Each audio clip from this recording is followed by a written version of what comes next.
Assalamualaikum warahmatullahi wabarakatuh. Halo teman-teman, perkenalkan nama saya Ristiana. Ini adalah video pertama saya. Saya adalah istri dan ibu dari satu orang anak laki-laki. Namun sayang, anak pertama kami meninggal sesaat setelah saya melahirkan, yaitu tepatnya 8 jam setelah persalinan. Di video ini saya ingin bercerita tentang pengalaman saya selama hamil hingga melahirkan dan alasan kenapa anak saya meninggal hingga kenapa saya bisa melahirkan secara sesar. Padahal rencana awal saya adalah melahirkan secara normal dan dari awal sudah dilakukan pemeriksaan, tidak ada penyulit untuk bisa melakukan lahiran normal. Namun qadarullah, Allah berkehendak lain dan saya harus lahiran secara sesar. Tapi ini semua memang sudah jalannya, emang sudah takdirnya seperti ini. Saya hanya ingin berbagi pengalaman saja gitu. Jadi saya menikah tanggal 26 Oktober 2019 dan alhamdulillah saya diberi kepercayaan untuk hamil di awal tahun. Saya tahu bahwa saya positif hamil itu di awal bulan Februari, tepatnya ketika usia kandungan saya masuk 5 minggu. Di situ saya bahagia sekali, tapi juga galau karena posisinya saya dan suami itu LDM. Saya tinggal di Bali, kerja di Bali, dan suami kerja di Semarang, tinggal di Semarang. Keluarga besar saya pun juga ada di Semarang. Jadi posisinya saya di Bali hanya sendirian gitu. Saya pun masih ngekos. Nah, awal saya di Bali, saya periksa di dokter kandungan dekat kosan saya dan alhamdulillah dari awal kehamilan tidak pernah ada kendala. Pertama kali periksa pun janin sudah langsung kelihatan semua baik-baik saja gitu. Bahkan saya di awal kehamilan masih sempat pulang ke Semarang 2 kali, di bulan Maret dan di bulan Februari, karena emang biasanya saya setiap sebulan sekali pulang ke Semarang gitu menggunakan pesawat itu atas izin dokter, karena dokter rasa semua kandungan saya sehat, jadi saya diizinkan untuk terbang ke Semarang dan alhamdulillah selama perjalanan tidak ada kendala sama sekali. Selama kehamilan ketika itu pandemi mulai merebak, jadi saya terakhir pulang ke Semarang itu bulan Maret. Dari Maret sampai Juli, tepatnya di usia kandungan saya sekitar 7 bulan, itu saya sama sekali tidak pulang ke Semarang, tidak ketemu sama suami. Benar-benar kayak kita benar-benar kita hubungannya LDM gitu, karena tidak ada pesawat dari Bali ke Semarang ataupun sebaliknya. Jadi benar-benar susah untuk suami ke Bali ataupun saya ke Semarang. Jadi posisinya saya hamil dalam keadaan emang benar-benar sendiri. Tapi alhamdulillah waktu itu juga semuanya lancar, kehamilan saya lancar, nggak ada kendala apapun. Saya selalu rutin periksa kandungan setiap 1 bulan sekali di dokter spesialis kandungan dekat kosan saya. Nah, di situ suami menyarankan saya selain minum vitamin dari dokter juga minum susu kehamilan. Namun saya nggak bisa gitu minum susu kehamilan karena rasanya tuh mual sekali setiap minum susu kehamilan di awal-awal kehamilan itu. Dan saya pun nanya ke dokter, ini saya nggak minum susu hamil gimana dok gitu. Kata dokternya nggak apa-apa, kan sudah ada vitamin ini insya Allah sudah memenuhi yang saya butuhkan selama kehamilan. Nah, selama kehamilan itu saya sempat sakit sekali, diare, dan itu pun saya langsung ke dokter kandungan, cek lagi USG lagi. Saya takut kekurangan cairan, saya takut air ketuban saya bermasalah karena saya diare. Tapi alhamdulillah ketika saya cek nggak ada masalah apapun. Selama saya di Bali, saya selalu rutin cek kandungan, dari air ketuban selalu bagus, berat badan bayi juga bagus gitu alhamdulillah. Dan kemudian di usia kehamilan 7 bulan, bulan Juli, ketika penerbangan dari Bali ke Semarang dibuka untuk pertama kalinya, saya langsung terbang ke Semarang. Saya minta izin ke atasan saya untuk bisa mengambil cuti lebih awal karena posisinya saya juga diberikan work from home karena posisi hamil itu lumayan cukup rawan di saat pandemi seperti ini. Jadi diizinkan untuk bisa terbang lebih lebih cepat. Takutnya juga pesawat itu keadaan memburuk dan nanti penerbangan bakal ditutup lagi. Jadi pesawat dari Bali ke Semarang takutnya tidak ada lagi gitu kan. Kalau nggak ada dan saya lahiran di Bali kan susah karena saya di Bali sendirian gitu. Nah, sesampainya di Semarang, saya ini sudah mencari, sudah survei, bukan survei sih, sudah tanya-tanya gitu rekomendasi dokter perempuan yang ada di Semarang karena saya emang kepinginnya itu lahiran dengan dokter perempuan dan alhamdulillah saya menemukan dokter yang ini direkomendasikan banyak orang, reviewnya bagus, pasiennya juga banyak gitu. Alhamdulillah ketika saya ketemu pun saya langsung cocok karena dokternya baik, dokternya selalu memberikan masukan-masukan yang positif, dokternya telaten dan detail gitu. Sama beliau juga kandungan saya dari awal saya ketemu beliau itu selalu dibilang baik dari air ketumban, dari janinnya sendiri, berat badan dan lain-lain nggak ada masalah. Jadi dari dokter yang ada di Bali dan dokter yang ada di Semarang semua bilang bahwa kandungan saya ini baik dan insya Allah bisa lahiran secara normal. Nah, waktu di Semarang saya juga sempat USG 4 dimensi dengan dokter lain. Nah, dengan dokter lain ini ketika USG 4 dimensi juga dokternya bilang bahwa kandungan saya ini baik, bagus, cuman emang bibitnya belum masih ngumpet gitu, nggak bisa, belum kelihatan wajahnya seperti apa karena ya itu tadi dia posisinya itu belum ke bawah, kepalanya masih di atas dan tutupan tangan. Waktu itu masih usia kandungan sekitar 8 bulan gitu, belum ada 36 week, masih kurang dari 36 week. Nah, waktu usia kandungan saya 36 week itu posisi janin kepalanya masih di atas. Saya direkomendasikan untuk perbanyak gerakan seperti sujud, memperlama sujud ketika sholat, dan itu pun saya lakukan. Saya lakukan memperbanyak sujud ketika sholat, saya sujudnya lebih lama gitu. Alhamdulillah ketika saya periksa berikutnya itu kepala bayi sudah berubah ke bawah, sudah bergerak ke bawah gitu, nggak lama, cuman mungkin seminggu 2 minggu posisi kepala bayi sudah berada di bawah. Nah, ketika usia kandungan 36 minggu itu saya sudah mulai periksa kandungan tidak sebulan sekali, tapi sudah mulai 2 minggu sekali. Bahkan sebelum 2 minggu sekalipun ketika dirasa ada satu hal yang menurut saya itu bermasalah, saya pasti langsung periksa. Nah, ketika 36 minggu itu kan kepala masih di atas, saya periksa lagi ketika kandungan 37, 38 itu udah kepala bayinya sudah ada di bawah tapi belum masuk jalan lahir. Nah, disaranin sama dokternya untuk melakukan gerakan pasmariam.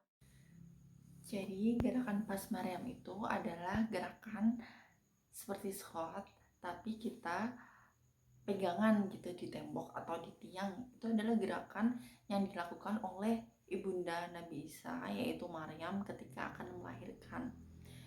Si Maryam ini melakukan gerakan pas Maryam itu dia seperti menarik pohon kurma gitu. Jadi kayak jadi berdiri jongkok tuh dengan seperti menarik pohon kurma gitu. Nah, itu sekarang dijadikan salah satu metode untuk mempercepat persalinan gitu. Katanya sih dengan metode itu bisa meminimalisir terjadinya operasi sesar dan bisa mempercepat bayi turun ke jalan lahirnya. Saya pun sudah berusaha untuk melakukan gerakan pas Maryam. Saya sudah berusaha untuk sering jalan kaki setiap pagi, naik turun tangga setiap hari saya lakukan itu biar si Dede cepat masuk ke jalan lahir itu sudah saya lakukan ketika dede kepalanya sudah ada di bawah tapi belum masuk jalan lahir. Itu sudah sering saya lakukan, jalan kaki setiap pagi sama suami gitu.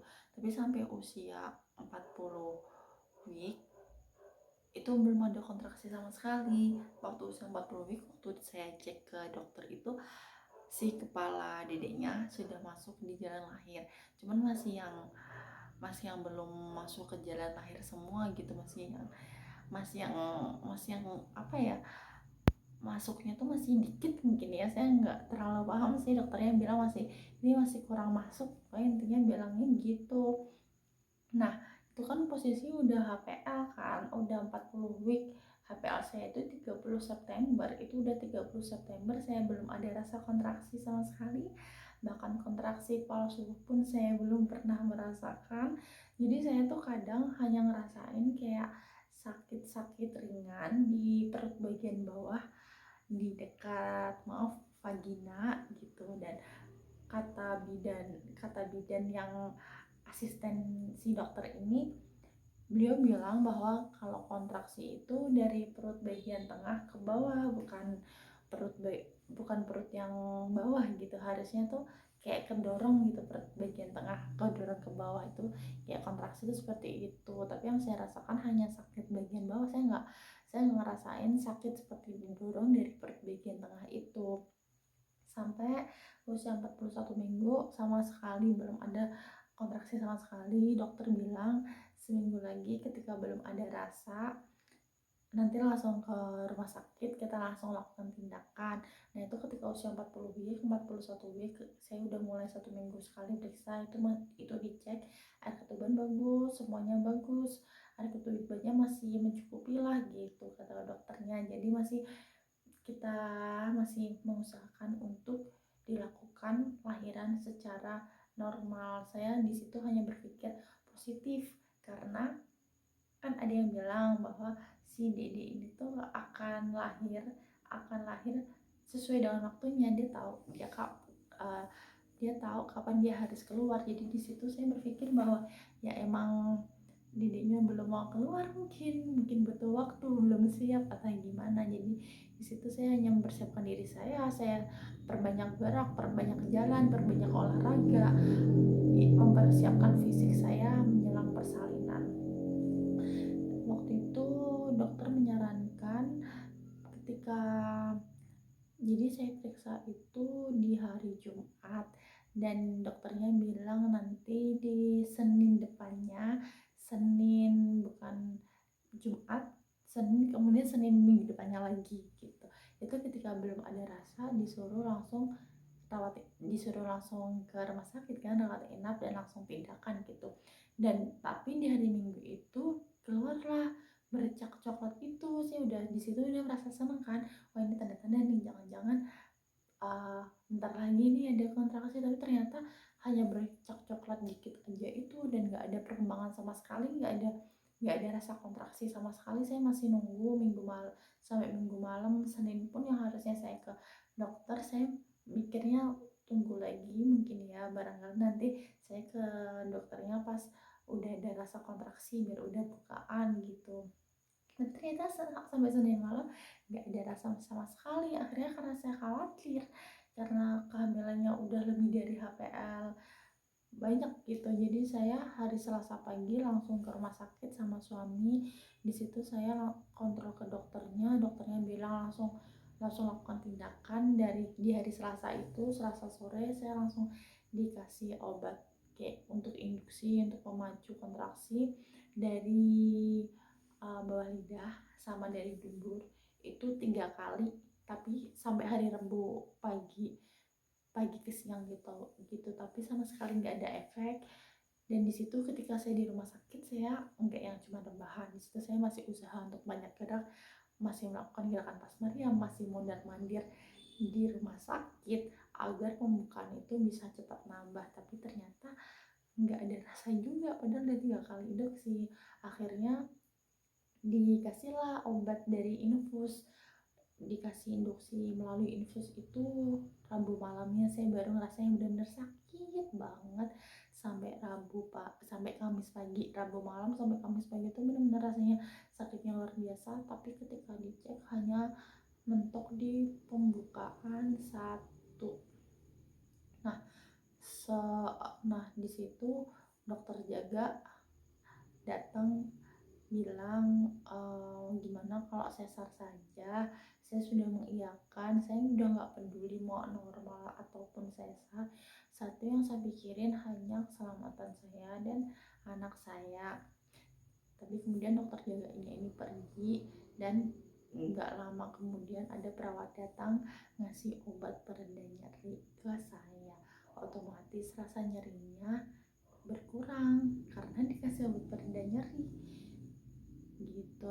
Terus tapi masih ngerasa nyeri, cuman udah nggak senyeri waktu Rabu malam itu hari Kamis. Kemudian Kamis malamnya dokter yang menangani saya, dari awal saya periksa itu ngecek langsung kondisi saya, kondisi kandungan. Beliau berkata bahwa ini semuanya masih bagus, di CTG adiknya masih bagus, masih jantungnya masih bagus, geraknya masih aktif. Jadi diminta untuk tunggu dulu gitu, diminta untuk sabar dulu karena biasanya anak pertama itu emang emang lama, dan bahkan ada yang pasien beliau itu ada yang 4 hari seperti ini baru pembukaannya nambah gitu. Nah, ya udah, karena emang banyak juga orang-orang yang cerita kadang sampai hampir 10 bulan, 42 minggu lebih itu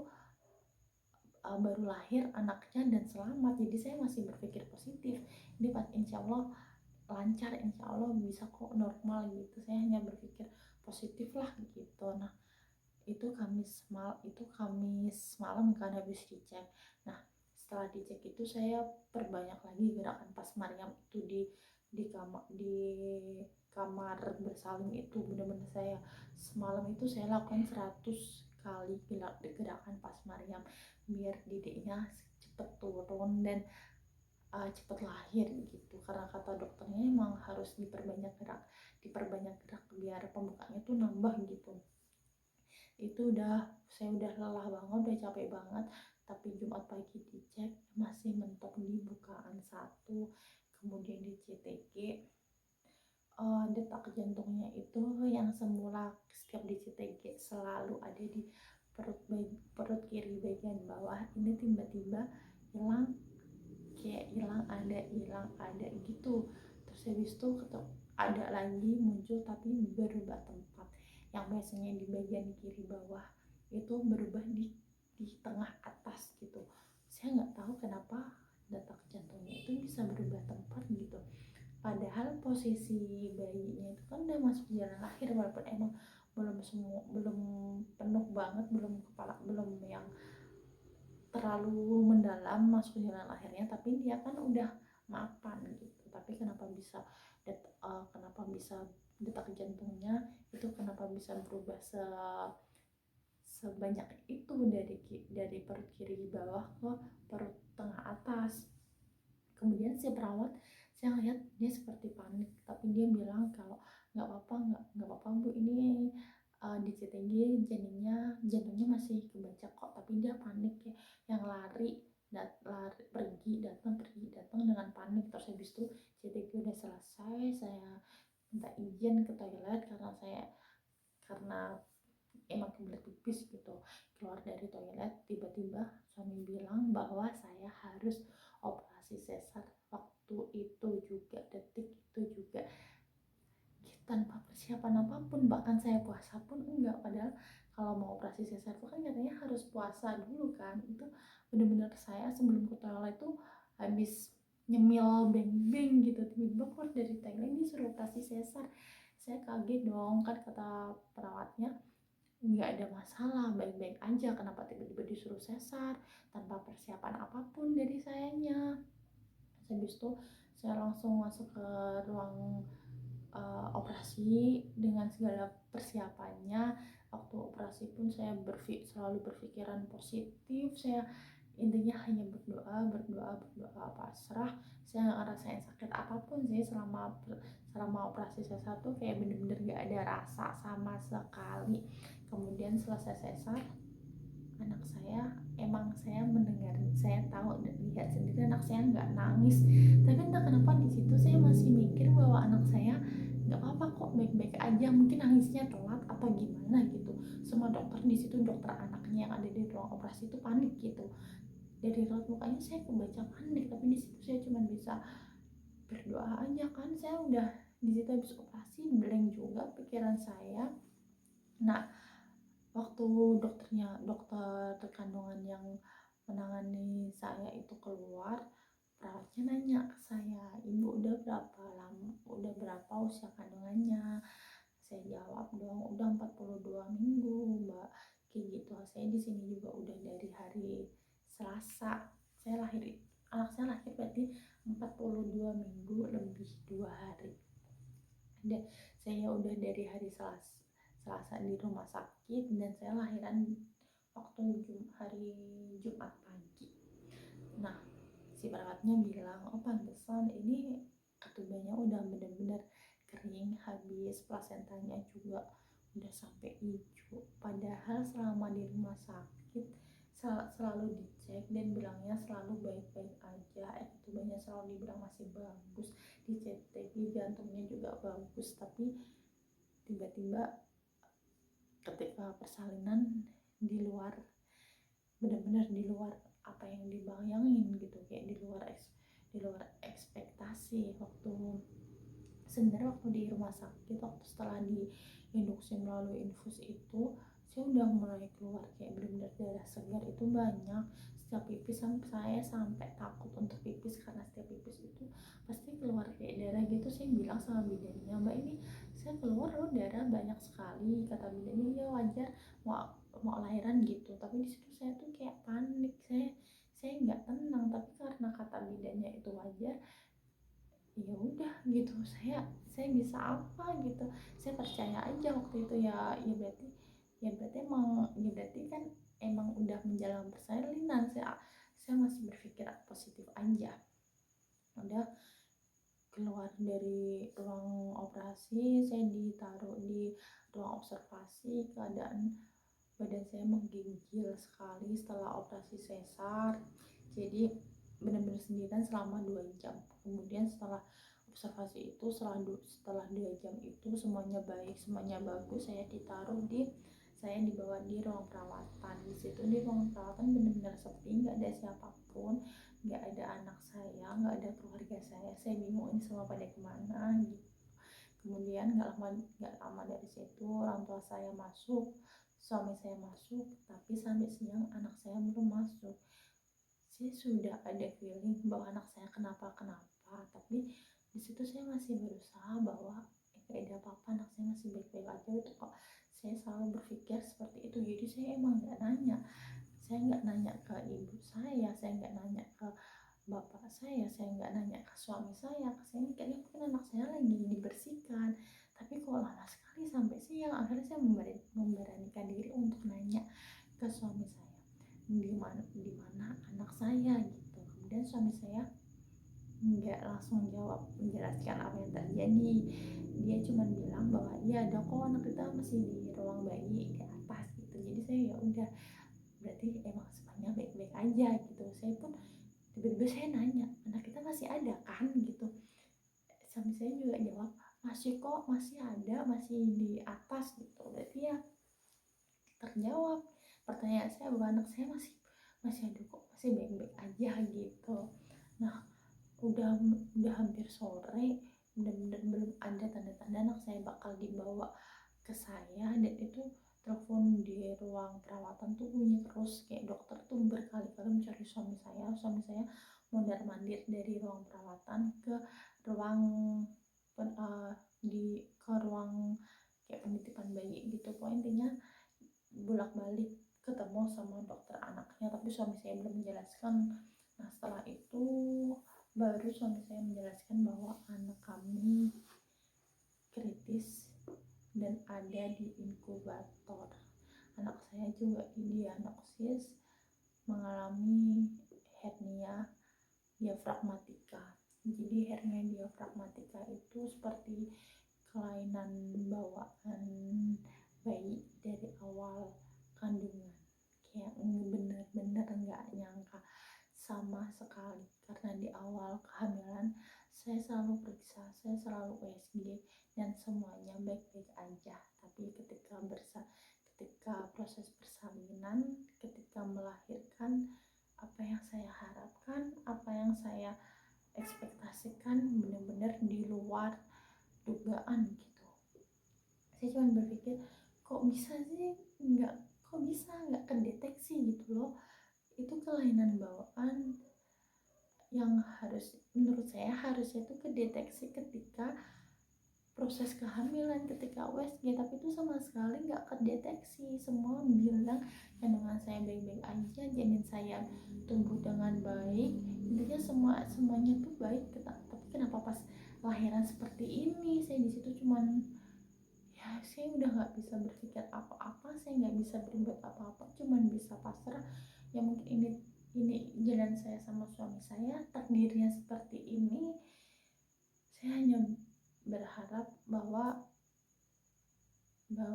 ya nggak ada harapan sih, nggak ada yang di situ. Saya cuma udah blank aja.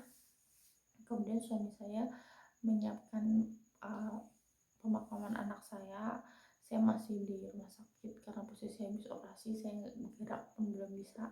Saya belum pernah ketemu anak saya sama sekali hingga anak saya dimakamkan.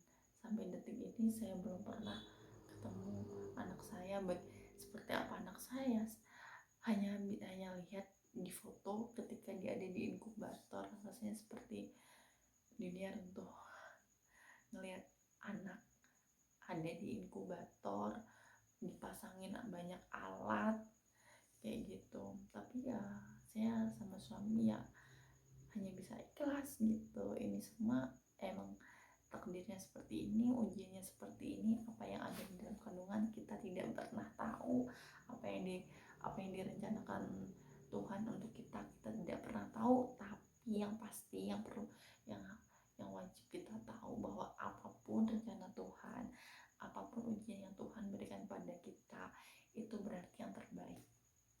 Anak itu hanya titipan kan, dan berarti ketika titipan itu diambil oleh pemiliknya, ya kita hanya bisa ikhlas dan pasrah.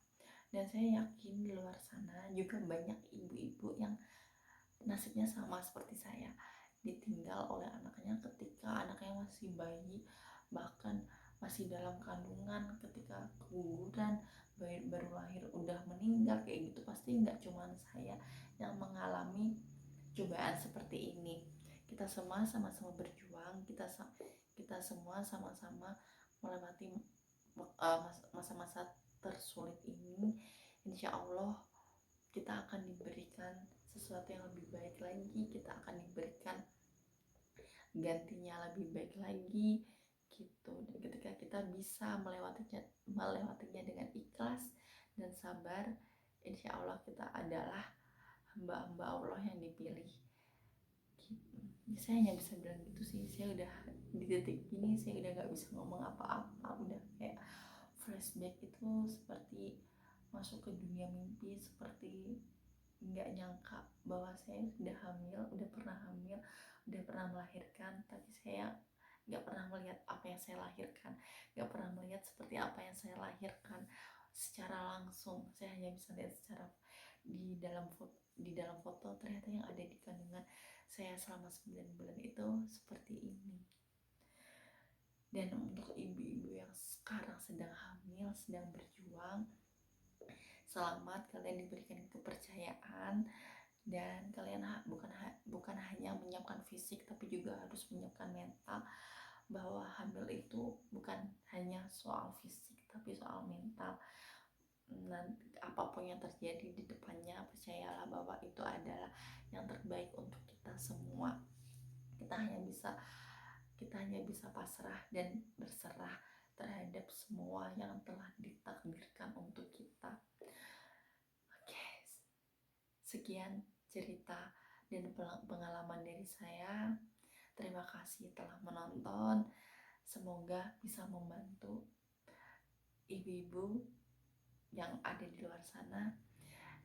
Semoga untuk ibu-ibu yang sedang berjuang melewati masa-masa sulitnya seperti saya, diberi kekuatan, diberi keikhlasan, dan segera diberi gantinya. Wassalamualaikum warahmatullahi wabarakatuh.